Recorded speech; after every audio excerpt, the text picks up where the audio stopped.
Warahmatullahi wabarakatuh.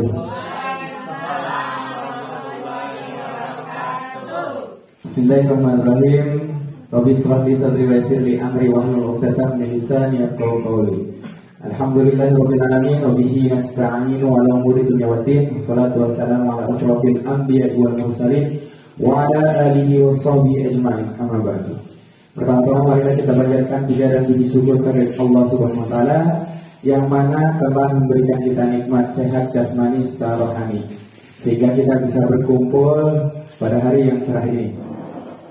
Pada kesempatan hari ini saya berkaitan dengan tugas modul 1.4 yaitu tentang budaya positif, dan sesuai dengan temanya yaitu penyebaran pemahaman dan penerapan pengalaman budaya positif di sekolah. Adapun konsep inti daripada budaya positif itu antara lain adalah yang pertama yaitu perubahan paradigma belajar. Yang kedua adalah disiplin positif, ada posisi kontrol guru, ada keyakinan kelas, motivasi perilaku manusia, nilai-nilai kebajikan, kebutuhan dasar manusia, dan yang terakhir adalah segitiga restitusi. Ya. Pembelajaran dengan paradigma baru, ya, bisa kita lihat di foto sebelah kanan ada kotak yang berisikan dengan profil pelajar Pancasila. Ya, untuk Bapak Ibu yang kemarin ikut diskusi dengan saya tentang visi misi guru, visi sekolah, itu sudah beberapa yang memahami. Karena pada intinya visi dari sekolah kita pun itu sudah selaras dengan profil pelajar Pancasila. Ya, jadi pembelajaran dengan paradigma baru apa sih? Paradigma baru, pembelajaran dengan paradigma baru merupakan pembelajaran yang dirancang berdasarkan prinsip pembelajaran berdiferensiasi sehingga peserta didik belajar sesuai kebutuhannya berdasarkan tahap perkembangan sesuai teori psikologi modern untuk mewujudkan profil pelajar Pancasila. Nah, menyambung daripada paradigma pembelajaran baru yaitu mengubah paradigma stimulus respon ke pendekatan teori kontrol.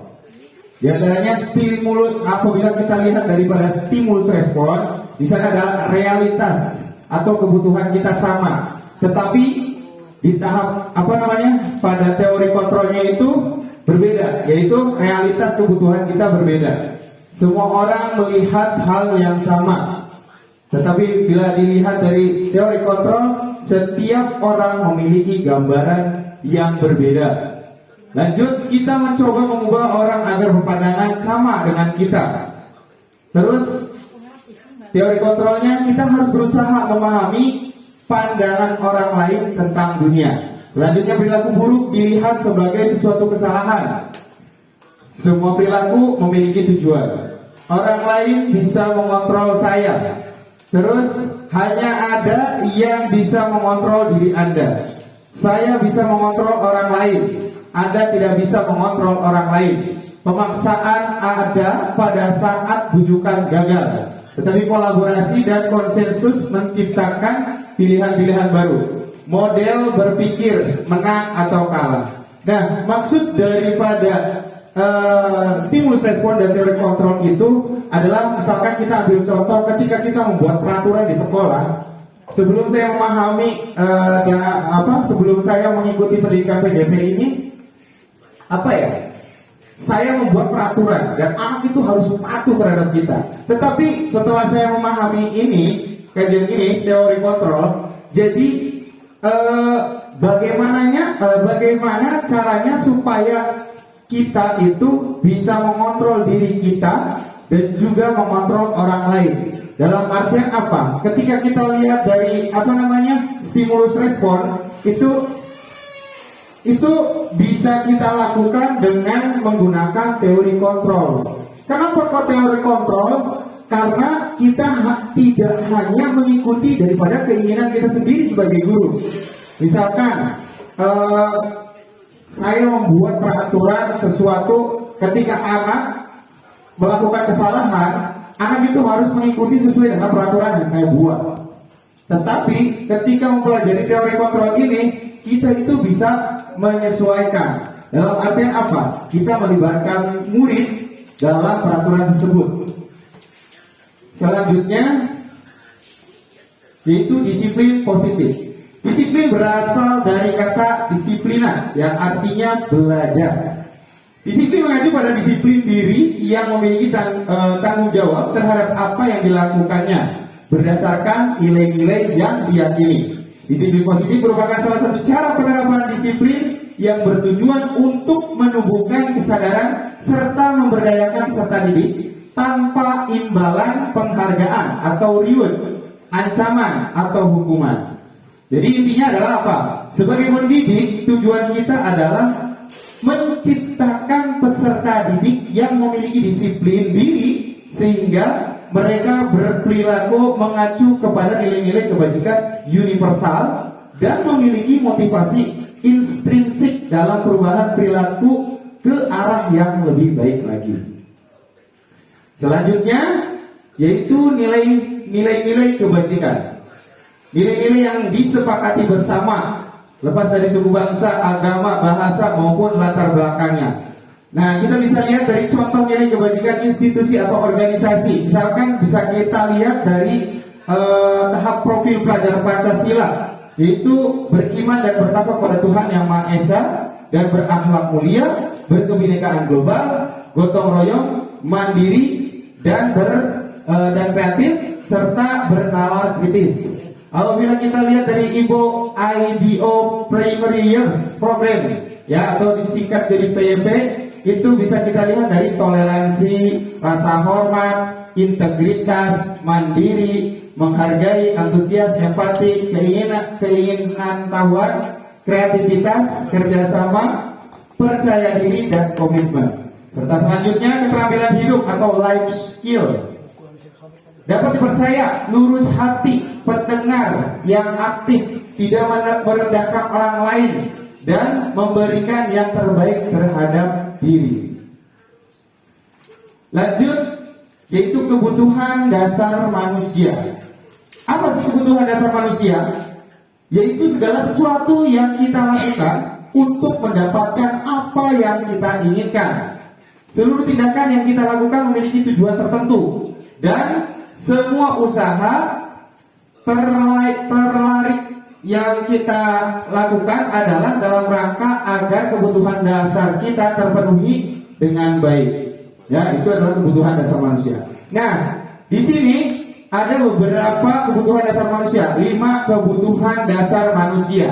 Misal, yang pertama berkaitan dengan bertahan hidup. Jadi kebutuhan dasar manusia itu bisa dilihat dari 5 poin. Yang pertama bertahan hidup, kasih sayang dan rasa diterima. Yang ketiga penguasaan, kebebasan dan kesenangan. Bila kita lihat dari poin-poinnya dari bertahan hidup adalah misalkan makanan, pakaian, tempat tinggal, keamanan dan kesehatan. Apabila kita lihat dari segi kasih sayang dan rasa diterima, itu ada rasa diterima, dipedulikan, berbagi, kerjasama, menjadi bagian dalam kelompok. Apabila kita lihat dari penguasaan, yaitu ada harga diri, keinginan untuk dianggap, untuk dihargai, ya, memimpin, berprestasi, diakui dan didengar. Selanjutnya yaitu kaitannya dengan kebebasan, mandiri, memiliki pilihan, mencoba hal baru, mampu mengendalikan arah dirinya. Selanjutnya yaitu kesenangan, bermain, humor, antusiasme, tertawa. Ya, ini yang sedang saya pelajari juga dan saya coba terapkan dalam pembelajaran PJOK. Jadi memang tidak bisa kita langsung lakukan sesuai dengan tahap-tahap ini. Karena apa? Karena setiap anak itu punya karakter yang berbeda, sehingga saya menyesuaikan dengan kebutuhan siswa tersebut. Ya. Selanjutnya yaitu motivasi perilaku manusia. Di sini ada motivasi eksternal dan juga internal. Ya, motivasi eksternal itu seperti apa? Yaitu mempunyai perasaan untuk menghindari ketidaknyamanan atau hukuman. Ya. Kalau selanjutnya ada yang kedua, untuk mendapatkan imbalan atau penghargaan dari orang lain. Ini motivasi dari eksternal. Sedangkan motivasi internal itu seperti apa? Untuk orang yang mereka inginkan dengan dan menghargai diri sendiri dengan nilai-nilai yang mereka percaya. Kadang motivasi motivasi yang di eksternal ini, ini kan ada dua nih. Ini tidak didasari dengan hati atau ketulusan dari si anak tersebut. Karena apa? Dia masih mempunyai ketakutan. Misalkan di sini kan ada menghindari ketidaknyamanan atau hukuman. Jadi dia disiplin atau rajinnya itu bukan karena keinginannya sendiri gitu pada saat belajar ya. Terus ada lagi yang mengharapkan imbalan atau reward. Kalau kita lihat dari motivasi internal, inilah yang sesungguhnya kita butuhkan sebagai seorang guru. Penerapan ini untuk menjadi orang yang mereka inginkan dan menghargai diri sendiri dengan nilai-nilai yang mereka percaya. Selanjutnya, apabila di sini ada yang dinamakan dengan hukuman, konsekuensi, restitusi ya. Kalau misalkan kita pernah ya, kalau saya juga pernah, tapi kebanyakan hukuman ya, masuk ke kategori hukuman. Jadi tidak terencana atau tiba-tiba, murid tidak tahu apa yang terjadi atau tidak dilibatkan. Ini bersifat satu arah, berupa hukuman fisik ataupun psikis. Kadang kita membuat kesepakatan kelas, ya, atau peraturan di kelas. Kadang kita itu menyesuaikan dengan keinginan kita sendiri sebagai guru, tanpa melibatkan peran peserta didik. Tetapi lambat laun, tapi saya sudah percayalah Bapak Ibu guru di sini sudah melibatkan peserta didiknya ya dalam membuat peraturan atau keyakinan kelas. Apabila kita lihat dari segi konsekuensi, yaitu terencana, disepakati sesuai peraturan, murid tetap tidak nyaman dibuat, terus sikap guru memonitor murid selalu ya. Terus apabila restitusi itu adalah proses kondisi untuk kesalahan menciptakan bagi murid memperbaiki. Jadi proses untuk memperbaiki kesalahan ya, itu dengan restitusi. Yang kedua, proses kolaboratif yang mengajarkan murid untuk mencari solusi. Misalkan nanti ada contoh kasus yang saya buat terhadap peserta didik kita ya. Jadi yang namanya restitusi itu suatu permasalahan. Misalkan ada anak yang sering bikin gaduh di kelasnya, tetapi kita kebanyakan, saya sendiri itu menegurnya bahkan dengan kata-kata yang bukan kasar. Jadi membuat merasa anak itu bersalah, apalagi di depan teman-temannya ya.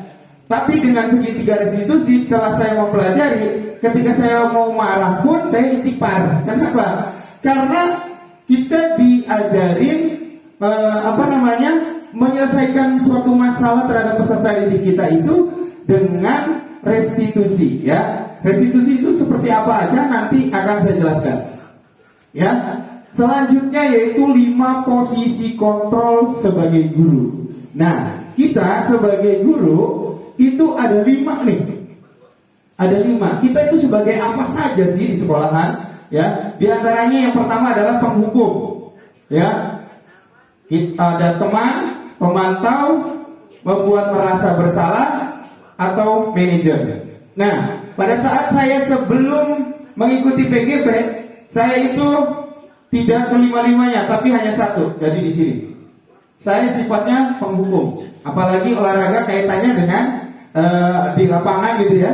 Jadi sering bertemu gitu, tapi apa namanya sifatnya saya sebagai penghukum. Tidak ada yang namanya teman, tidak ada yang namanya pemantau, tidak ada yang namanya membuat merasa bersalah atau manajer. Ya, itu 5 posisi kontrol seorang guru. Nah, contoh penerapan 5 posisi kontrol guru yang tadi, ya. Jadi 5 posisi kontrol guru yang tadi, misalkan seperti ini. Ketika kita ambil dari yang kita sebagai seorang guru, tapi kita masuk ke kategori penghukum, ya. Jadi misalkan kalimat seperti hormat pada bendera selama 1 jam. Misalkan anak siswa bapak ibu itu ya di kelas ada yang nakal atau ada anak yang sering terlambat atau bagaimana, tapi kita menghukumnya dengan hormat pada bendera selama 1 jam.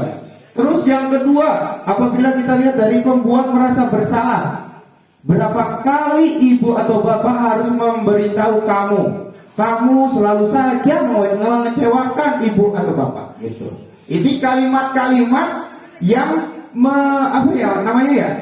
yang mengkategorikan bahwasanya kita itu sebagai apa di dalam 5 posisi kontrol guru itu. Terus selain juga pembuat merasa bersalah, ada yang posisi gurunya itu, posisi kontrolnya itu adalah sebagai teman. Misalkan kalimatnya seperti ini, ayo dong ikutin aturan sekolah, tolong bantu ibu atau bapak ya sekali ini.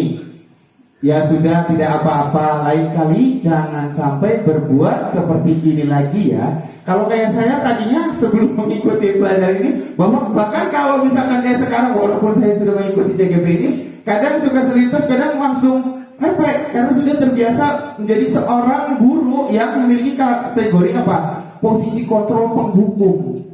Itu posisi saya. Tapi lambat tahun setelah memahami konsep ini, saya terapkan sedikit-sedikit, ya. Jadi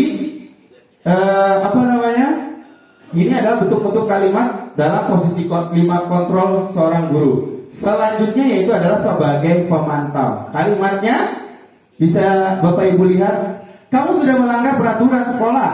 Kamu tahu kan konsekuensinya?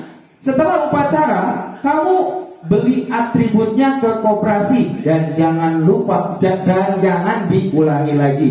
Nah, ini adalah kalimat-kalimat sebagai pemantau. Yang terakhir adalah posisi kontrol seorang guru adalah sebagai manajer.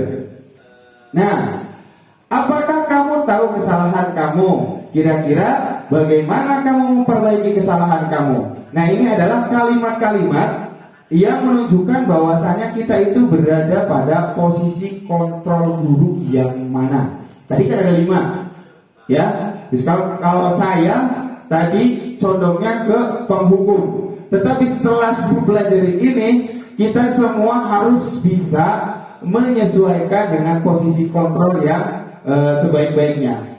Namun setelah digarisbawahi, kita adalah posisi kontrol yang ini, Bapak Ibu.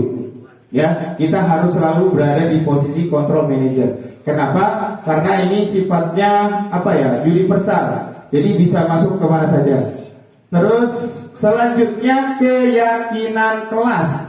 Mengapa keyakinan kelas? Bukan peraturan kelas. Ya, karena kalau misalkan keyakinan kelas itu sifatnya abstrak, ya, berupa pernyataan universal, dibuat dalam pernyataan positif sedikit saja agar mudah diingat, sesuai dengan kondisi kelas dan sekolah, sehingga mudah diterapkan. Semua warga sekolah atau warga kelas dilibatkan saat membuat keyakinan kelas.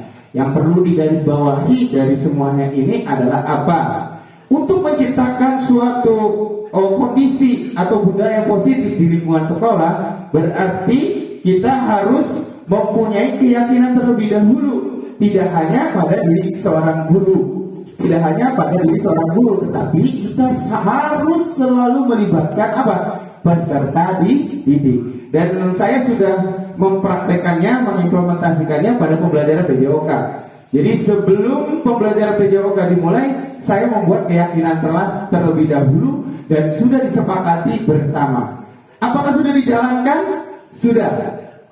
Bagaimana contohnya? Misalkan kalau misalkan terlambat turun ke lapangan dan tidak memakai baju olahraga lengkap, siswa tersebut tetap dihadirkan, tetapi dengan tanda, ada tanda di absensinya. Lanjutnya dia tidak bisa mengikuti pembelajaran, hanya duduk saja. Ya. Terus selanjutnya, nah ini adalah segitiga restitusi. Nah, segitiga restitusi itu apa?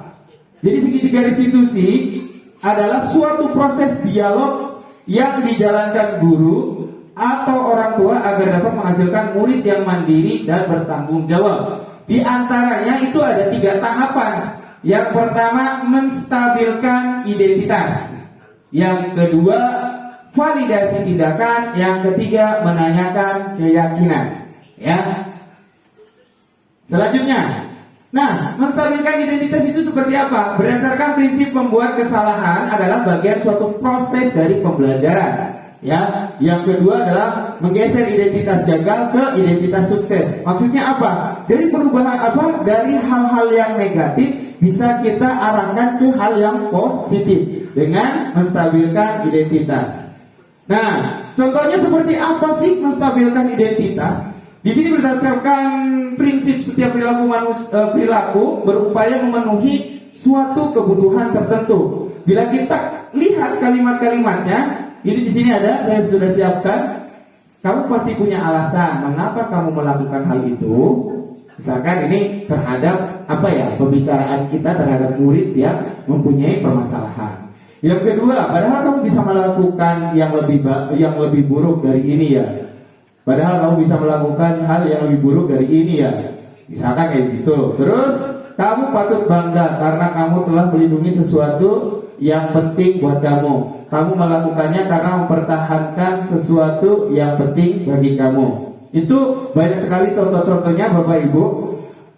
Di Google juga banyak. Jadi bisa nanti disesuaikan apabila Bapak Ibu mau melaksanakan segitiga restitusi ini. Memang awal-awalnya itu agak sedikit bingung, tapi ini kalau saya yang presentasikan sama saya itu hanya sekilas garis besarnya saja. Lanjut, validasi tindakan yang salah. Kalau tadi kan menstabilkan identitas, kalau yang kedua ada validasi tindakan yang salah. Berdasarkan prinsip setiap perilaku berupaya memenuhi suatu kebutuhan tertentu. Guru akan bergeser dari pemikiran stimulus respon menjadi proaktif. Mengenali dan mengakui kebutuhan murid akan memperbaiki hubungan dengan murid. Ya. Contohnya seperti apa? Kamu pasti punya alasan mengapa kamu melakukan hal itu. Padahal kamu bisa melakukannya yang lebih buruk dari itu. Patut kamu bangga karena telah melindungi sesuatu yang penting buat kamu. Kamu melakukannya karena mempertahankan sesuatu yang penting bagi kamu. Ya, sama ya Bu ya. Ini kayaknya salah kopi saya. Terus selanjutnya yang terakhir yaitu menanyakan keyakinan, ya, yaitu murid akan diberi pertanyaan-pertanyaan bermakna untuk memunculkan motivasi secara intrinsik, ya, mampu mengaitkan keyakinannya dengan tindakan yang salah. Nah, ini ada kalimat menanyakan keyakinan. Ya, berdasarkan prinsip teori kontrol bahwa pada dasarnya kita termotivasi secara intrinsik. Apa keyakinan kelas kita? Nilai-nilai apa yang telah disepakati bersama? Seperti apa gambaran sebuah kelas yang ideal menurut kamu? Kamu ingin menjadi orang yang seperti apa? Dan masih banyak lagi contoh-contoh kalimat yang demikian. Ini kurang kedengeran ya. Ini adalah salah satu contoh penerapan segitiga restitusi, ya. Bisa Bapak Ibu lihat, tapi gambarnya agak cukup kurang. Kedengaran nggak Bapak Ibu? Ya, kedengaran.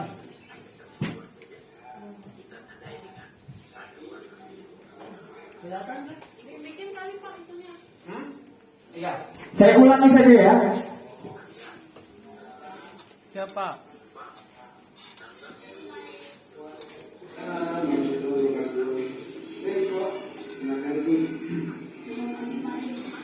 pagi, Bos. Silakan duduk. Kamu tahu apa? Kamu dipanggil hari di sini. Ya. Nah, tapi kamu kemarin masuk kan? Semua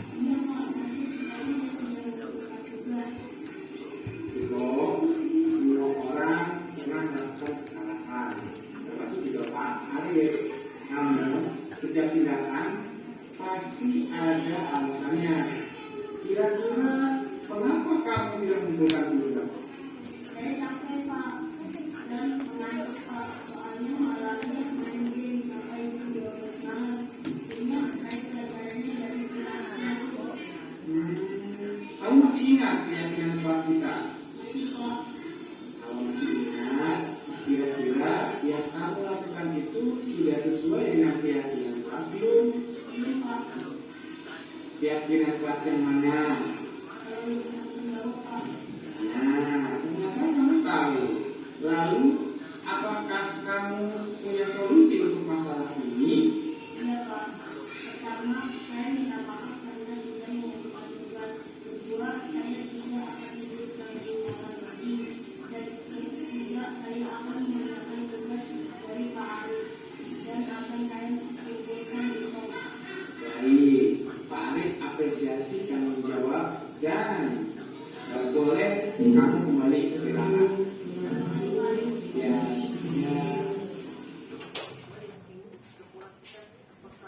Ya, Bapak Ibu sudah cukup jelas belum videonya? Karena memang saya pembuatan videonya dadakan dan memang harus segera diupload, jadi saya seadanya saja. Nah, selanjutnya yaitu adalah penutup. Dalam penerapan program disiplin positif, hendaknya guru memiliki standar kepribadian, profesional, dan sosial yang baik, di mana guru mampu merefleksi dirinya dalam posisi kontrol saat ini. Bagaimana perjalanan dirinya sebagai AMO atau manajer, ya, itu yang tadi saya garis bawahi ini adalah posisi kita itu posisi kontrol sebagai manajer yang menuntun murid-muridnya menjadi insan yang mandiri, merdeka, dan bertanggung jawab. Ini sesuai dengan standar pendidikan, ya, dan sesuai dengan teori filosofi Ki Hajar Dewantara. Baik, Bapak Ibu, selesai sudah presentasi dari saya. Kegiatan berikutnya adalah apabila ada pertanyaan dari Bapak Ibu terkait dengan paparan saya. Iya, silakan. Sebelumnya mohon maaf disampaikan ya.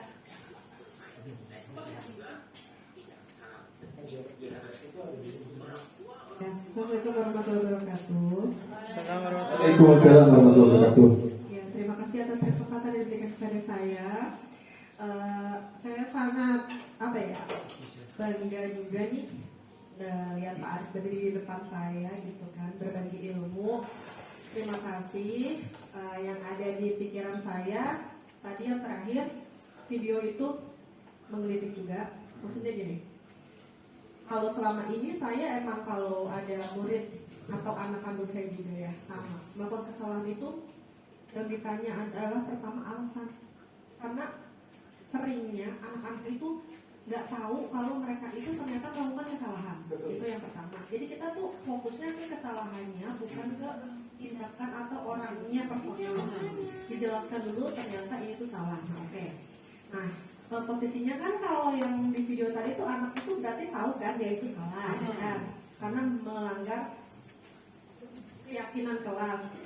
Nah, yang saya tanyakan, ada nggak sih batasannya kita harus berperilaku sebagai manajer yang bertindak seperti tadi Pak Arif? Ya. Gimana kalau posisinya anak itu mengulang kesalahan yang sama? Apakah tetap begitu atau apakah ada solusi dari Pak Arif? Terima kasih Pak Arif. Siap, terima kasih. Langsung saya jawab ya, Ibu. Luar biasa ini pengalaman dan juga pertanyaannya. Iya, masih sama Bu. Kalau yang ditanyakan Bu Melda, apakah harus melaksanakan dengan restitusi ini? Kalau kesalahannya diulangi kembali, ya. Jadi begini Bu Mel, kalau menurut pandangan saya ya, menurut pandangan saya dan juga apa yang udah saya pahami selama pembelajaran CGP juga, karena saya juga masih belajar. Jadi penerapan segitiga restitusi ini itu tidak kaku, tetapi dia dibudidayakan. Maksudnya begini loh, kalimat-kalimat ini terus posisi kontrol menyesuaikan dengan posisi kontrol kita sebagai guru. Walaupun dia mengulanginya lagi, kita sebagai manajer kan, saya garis bawahi tadi dari 5 posisi kontrol itu yang tadi, itu kita harus memaksimalkan. Walaupun anak itu mengulangi lagi, sama saya juga sudah melaksanakan dan tetap ada yang mengulanginya lagi. Tetapi saya disarankan untuk terus mencari bagaimana solusinya. Karena kan dengan segitiga restitusi itu kan tidak semuanya bisa. Kayak Bu Mel kan tadi masuknya itu ke bukan menstabilkan, tapi menanyakan masalah dulu kan Bu Mel ya. Salahnya apa? Terus kira-kira Bu Melda itu melakukan penawaran. Penawaran itu menstabilkan identitasnya tuh seperti apa dengan menggunakan kalimat-kalimat ini. Kalau misalkan menurut pemahaman saya tetap dibiasakan terlebih dahulu, karena yang saya dapat itu dengan penerapan segitiga restitusi itu memang tidak mudah. Karena apa?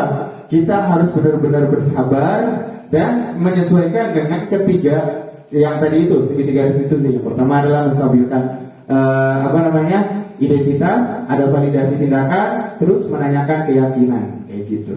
Mungkin itu bukan ada tambahan lagi? Kalau misalnya dibikin perjanjian boleh nggak sih, misalnya nih kalau kamu mengulangi lagi, nah kira-kira apa nih konsekuensi yang kamu dapetin? Jadi dia itu apa sih? Terikat dengan janji itu. Iya, jadi Ya. perjanjian dengan dirinya sendiri. Kalau misalnya dia mengulangi, dia bakal seperti apa? Jadi maksudnya jangan ke kitanya, maksudnya gini loh Karin. Kalau misalnya kita dengan murid yang baik, perilakunya yang menyimpang nggak 1-2 murid. Ya betul. Kan untuk membenahi itu juga kan butuh waktu nih. Iya betul. Nah kalau satu kayak gitu ya jujur aja kayaknya sih untuk anak sekarang ya kan agak susah gitu ya. Betul, apalagi di Ancol ya. Ya kan, apalagi beda perlakuan setiap gurunya, orang dewasa yang dia temui di rumah juga, di lingkungannya juga. Ya. Ya emang itu tantangannya. Tapi kan kita emang di situ kan berusaha ya kan, maksudnya terus jangan menyerah. Cuma maksudnya kedepannya karena melihat dari secara umum karakter siswa kita seperti itu, sekali diomongin juga jarang yang udah berhenti ya kan. Gimana kalau kita ngadain gitu? Oke, misalnya dia udah sadar nih, nah kedepannya nih nak, kalau kamu mengulangi ini, kira-kira Bapak harus gimana ke kamu ya? Gitu kan, boleh nggak sih nawarin kayak gitu? Boleh Bu, boleh. Jadi begini ya, ini itu harusnya kemarin pada saat kita sebelum pembelajaran. Jadi sebelum pembelajaran kita di semester awal ini, harusnya saya sudah memaparkan, tetapi jadwalnya itu jadwalnya itu mundur. Jadi makanya saya baru melaksanakan ini. Terlebih lagi dengan tugas-tugas yang lain pun saya di belakangin karena